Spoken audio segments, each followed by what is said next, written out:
मेरा नाम फरबाज खान है। मैं पढ़ के अब्दुल कलाम बनना चाहता हूँ।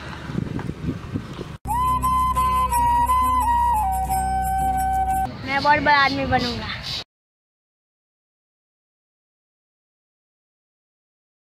Hi, my name is Sahili Banerjee and today we are going to discuss about scattering of light. So first we will understand word by word. So first word is scattering. Scattering is actually a phenomena. So we will try to understand scattering. Suppose you are working, you are going somewhere, so you are following some path, but suddenly you see that there is a snake who is sitting on your path. So what you will do? You will change your path. So suppose if you are going along this path and you see some snake sitting on your path, so you will change your path. You will of course go to your destination, but either by this way or by this way. So basically what you are doing, you are changing your path due to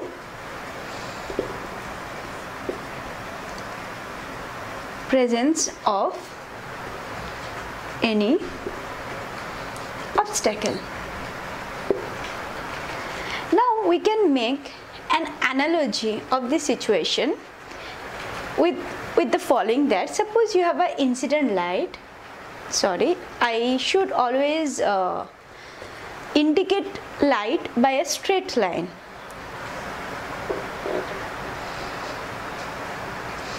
And suppose you have an obstacle over here. So we can expect that due to the presence of this obstacle, light will not follow the path it was following before, but it will go to some another path. The change of the path of light due to the presence of obstacle, this phenomena is known as scattering of light.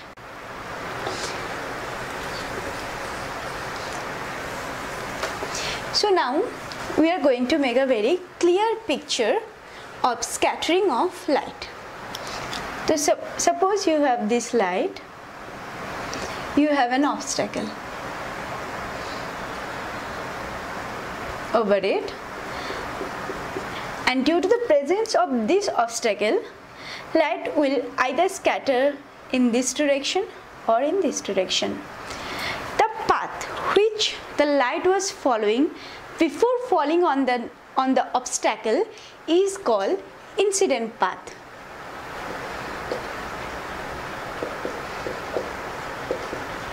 And the path the light follows after it comes out from the obstacle is called scattered path. Now consider a situation that there is no obstacle. So if the light was following this path, it will go by this path. The same path it will follow if there is no obstacle, but due to the presence of obstacle, the light now is moving in this path. The angle between the incident light and scattered light, we say theta, and theta is called scattering angle. So in the context of scattering, we are introduced to the word incident path, scattered path and scattering angle. The scattering angle for different obstacle and different energy of light, it will be different. Theta, the scattering angle, basically depend on two things. First, the energy of incident beam. As I am talking about light, so I will say incident light. And second, nature or structure of obstacle. So scattering phenomenon is very simple. Light was following this path, it suddenly gets an obstacle, due to the presence of which it will change its directions.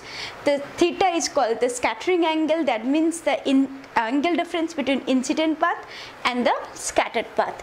And also you understand that theta depends on the energy of the incident light and the nature and the structure of obstacle. Now you will be confused at what do you mean by nature or the structure of obstacle. In physics, obstacle is nothing but matter, and we know matter can be present in any of three states. One is solid, another is liquid, and last one is gas. So whenever I am talking about structure, I am actually talking about the density. What is the interatomic distance between two atoms?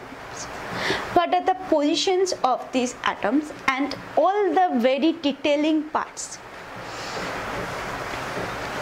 Now, so I hope by this time you have understood what the scattering of light means. But the basic question comes, why we need to study scattering? This is a phenomena. Basically, you are disturbing your matter by some probe beam. Your probe beam may be light, maybe electron beam, maybe neutron beam, but you are basically disturbing your matter by impinging any beam on it. So the basic question comes that why we need to study scattering. As I say you that in physics, as an obstacle we always use matter. So if we probe any light on matter, we will get information about matter itself. That is, what is the density of matter, what are the interatomic distance between two atoms that make the solid, and there are various phenomena like there is one kind of scattering called Raman scattering. I will discuss in brief this Raman scattering. Raman scattering will give you molecular vibrations frequency.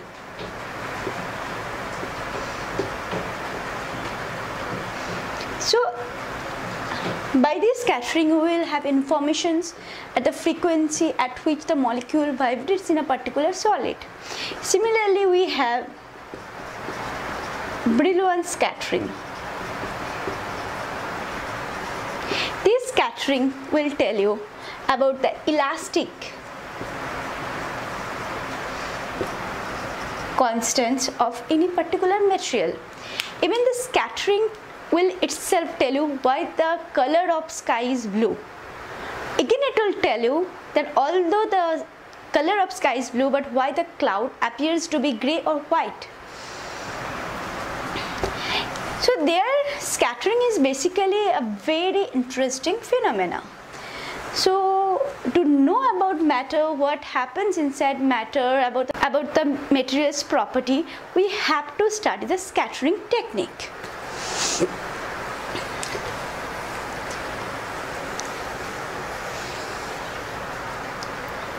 Now I am going to discuss about light.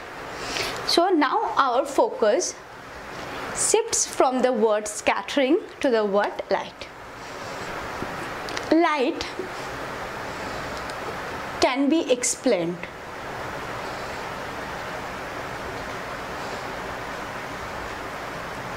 by two ways.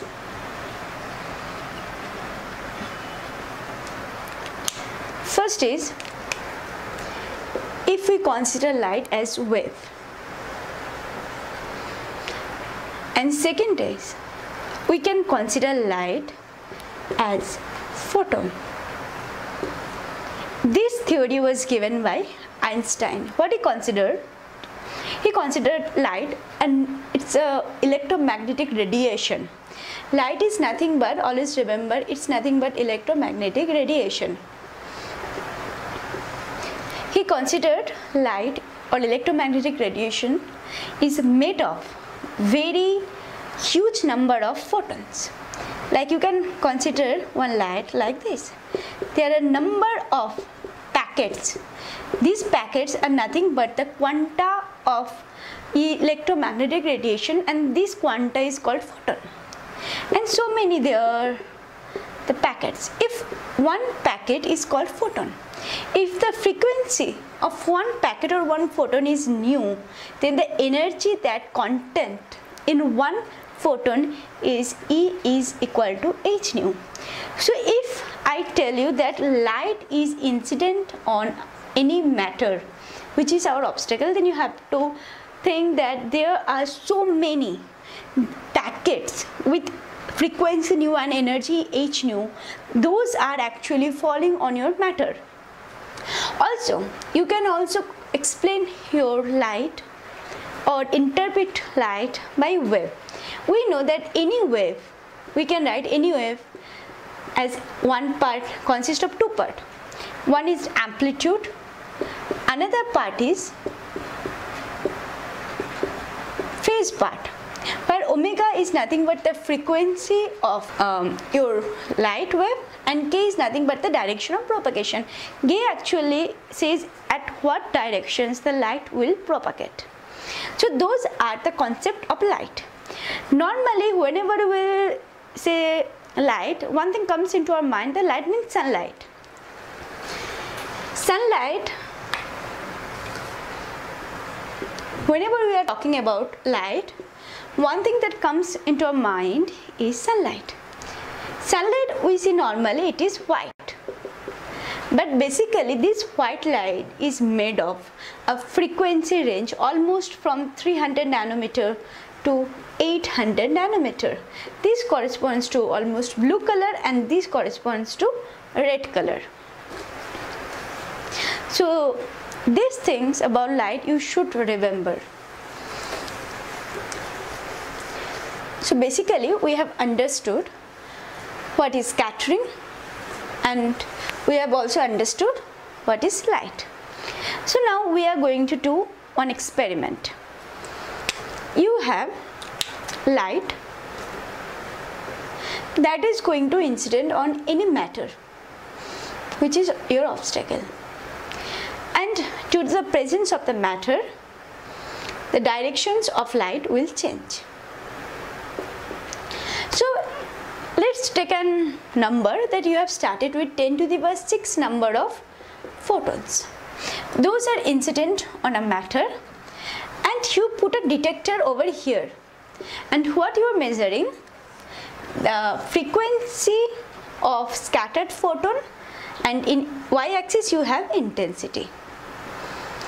Let's say that omega I stands for incident. Omega I is the incident frequency of the lights, and each 10 to the power 6 photons, whenever I am talking about 10 to the power 6 packets. Each packet has a frequency nu, and energy content in it is h nu. So like that, there are 10 to the power 6 number of photons that are incident on a sample, and you put a detector, and you are interested in seeing the frequency distribution of scattered photons. So in y-axis we have plotted intensity, and in x-axis we have plotted omega. Then you will see a very interesting spectrum, that at omega I, which is nothing but the incident wave frequency, there is a huge peak. That means a huge intensity. Of course, there will be another frequencies on the both side of the incident frequency. Some frequency omega, which is greater than omega I, and some frequency omega less than omega I. There will also be some peak that will be formed. What the intensity of these peaks are telling you, are at the number of scattered photons. So you can see that 10 to the power 6 photons are incident on a matter, and you will get a very large number of photons that are scattered at the same frequency. So there will be some photons that have energy omega f. Sorry, omega scattered will be omega I, but there will be also some photons whose scattered frequency will not be equal to omega I. You can take this information that if 10 to the power 6 number of photons are incident on any matter, the number of photons that will be scattered with slightly different frequency than the incident one is around 1 to 10, and rest of 10 to the power 6 minus 10 will have the same frequency as the incident one. So depending on this result, we can divide our scattering of light into two parts. One is elastic scattering of light,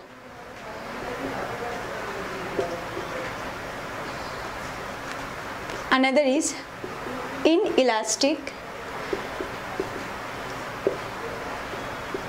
scattering of light. So elastic scattering corresponds to the case when your scattered, A stands for scattered, photons having the same energy as omega I, and you can see that this is the dominant process because out of 10 to the power 6 except 1 to 10 photons, every photons are undergoing elastic scattering. And inelastic scattering is where your scattered frequency is not equal to omega I. So if we consider now this elastic scattering, we can say that the energy of photons, total energy of photons before it falls on that obstacle, and the photons that are coming out of the matter has the same energy, so their energy is conserved. But what about the case where the scattered frequency of photons is not equal to the incident frequency? So can we say that here the energy conservation is not valid, or here there is no conservation of energy? My answer is yes. Now you will ask me how. You have to also think that the difference, where this energy difference goes, it actually, this energy or this frequency is basically transferred to the matter. So if you consider omega incident, and if you also consider omega scattered plus the omega transferred, if you also consider the frequency which is transferred to the matter, then you will get omega incident is nothing but omega scattered plus omega transferred. So your energy is conserved here. So those are basically the elastic scattering and inelastic scattering. I'm going to give you some example of elastic scattering and some examples of inelastic scattering. Elastic scattering is Rayleigh. Rayleigh scattering is one kind of elastic scattering. My scattering is also one kind of elastic scattering. So we are going to see what happens in Rayleigh scattering. Similarly, light in form of packets having actually packets, or we can say photons having energy h nu, frequency nu, that incident on any matter. And if you see the scattered photons that are coming out has the same frequency. If it has a frequency omega I, it will also have the frequency omega final, which is nothing but omega I. It has been observed that intensity of Rayleigh scattering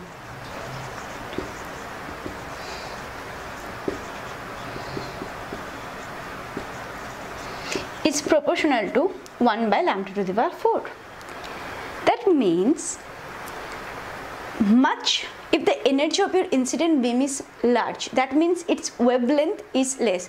Actually, frequency and wavelength, they are reciprocal to each other. So you can see that the higher frequency light or the shorter wavelength light will be more scattered, and this dependence of intensity with the frequency explains you why sky is blue. We know that the light that is coming from sun is actually white, and by far you have known that white light is a mixture blue, orange, red, there is some green, and if you see that the wavelength is increasing this way, therefore the frequency will increase in this way. Therefore blue, it has the much frequency than the other, or you can see its lambda is very small. So out of blue, green, orange, red and all the colors that made up white light, blue will be scattered more. So it will be spread all over the sky rather than other colors. Therefore the color of sky is blue. But here you also have to consider one thing, that Rayleigh scattering only valid when the wavelength of your incident light is almost equal to the size of scatterer. Scatterer means which matter, size of matter, or you can say by which this light is going to get scattered. Then you should answer me one question, that all the sky is blue, why cloud appears to be grey or white? So now we have the answer why the color of sky is blue. It is due to the Rayleigh scattering between light and the nitrogen molecule or oxygen molecules or the dust particles, those are present in air. Now we will find out the answer of the question, that although sky is blue, but why the cloud appears to be white, should also be blue, because we see in Rayleigh scattering that the intensity of the Rayleigh scattering depends on 1 by lambda to the power 4. As we know that the sunlight, which is nothing but a white light that is coming from sun, has all the wavelengths from starting from 300 nanometer to 800 nanometers, that is starting from blue, green up to orange, red. So out of almost all the colors that made up white, only blue has the shorter wavelength, that is high frequency. So it should get scattered more like the color of sky. So cloud should appear blue in color, not white. But why that doesn't happen? Because we are ignoring here one main important concept, that is Rayleigh scattering occurs only when the wavelength of incident beam is almost equal to the dimension of scatterer, which is nothing but the dimension of nitrogen atom or oxygen atom that are present in the air. But cloud is made of water droplets,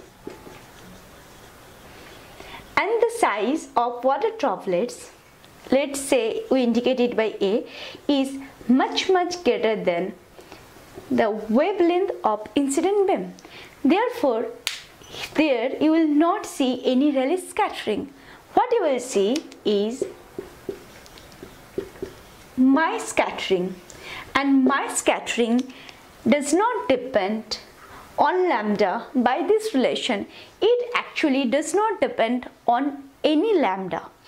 Therefore what happens, that whenever sunlight incident on the cloud, all light, that is all of its made of part, they get scattered equally, and after again interfering constructively, when they come out from the cloud, they come out as white light. Therefore the color of cloud is white, although the color of sky is blue, because sky is blue, this phenomena is governed by Rayleigh scattering. Wherever the cloud color is white, that phenomena is governed by my scattering. So those are typically two elastic scattering, Rayleigh scattering and my scattering. These are the scattering when your probe light is light. But there is also another kind of elastic scattering that is called XRT, X-ray diffraction, where you use X-ray as your probe light and you put that X-ray on atom. Now, so those are the examples of elastic scattering. Now we are going to talk about inelastic scattering. Example of inelastic scatterings are Raman, Brillouin. We are going to discuss about inelastic scattering in the next lecture. I will take a model of a molecule made of two atoms having different mass m1, m2, and they are attached to each other by a spring. And I will also have one incident beam, let's say light, and I am going to calculate that how the Rayleigh contribution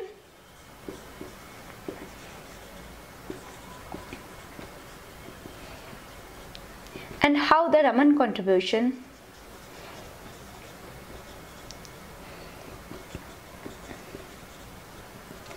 comes. Whenever you have a molecule of two different mass and they are attached by a spring, so this is a molecule prototype and you have an incident light on it, then I can show you that how after scattering there are Rayleigh part and how there are Raman part and how they behave.